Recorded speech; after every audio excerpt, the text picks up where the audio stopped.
বিসমিল্লাহির রহমানির রহিম। প্রিয় দর্শক, আজকে আর একটি নতুন ভিডিও নিয়ে আপনাদের সামনে হাজির হয়েছি।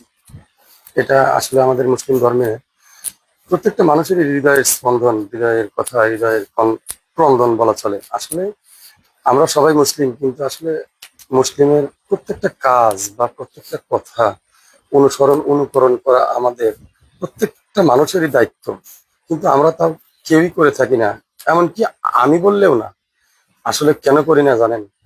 আসলে দুনিয়াবি যারা চিন্তা করে, যারা অর্থ, টাকা, প্রতিপত্তি, লোভ, লালসার দিকে যাদের খেয়াল ধ্যান, আসলে তারা কোনোদিন ইসলাম, আল্লাহ এবং আল্লাহর রাসূলের কোনো কাজই করতে পারে না।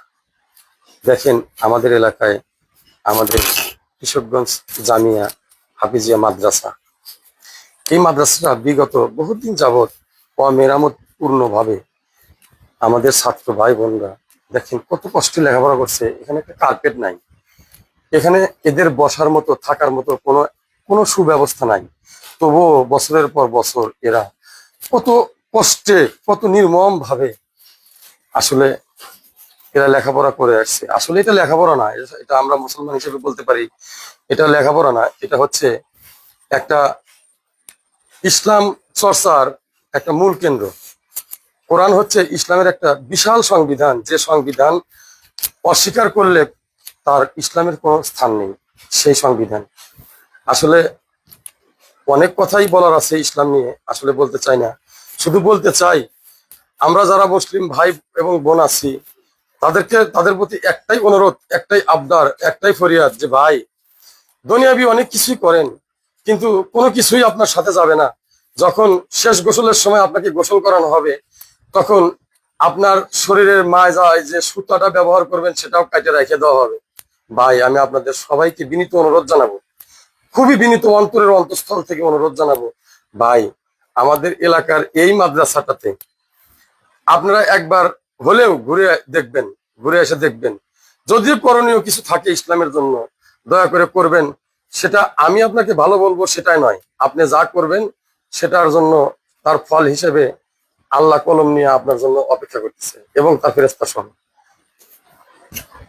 যদি কোনো কিছু ইসলাম বা ধর্ম নিয়ে ভুল বলে থাকি, আল্লাহর রাস্তে মাফ করবেন। এবার কথা বলবো আমাদের এই মাদ্রাসার যিনি শিক্ষক, বহুত পরিশ্রম করে যিনি ইসলাম, দিন তথা কোরআন, আল্লাহর বিধানকে সমুন্নত রাখতে যিনি আপ্রাণ চেষ্টা করে যাচ্ছে, কি বেতন, কি খাওয়া দাওয়া, কি পোশাক পরিচ্ছদ, অর্থ, কোনো কিছুই না, সমস্ত কিছুর ঊর্ধ্বে উঠে যিনি এই ইসলামের দাওয়াত দিয়ে যাচ্ছেন, ইসলামের কাজ করে যাচ্ছেন, আজ কথা বলবো ওনার সাথে।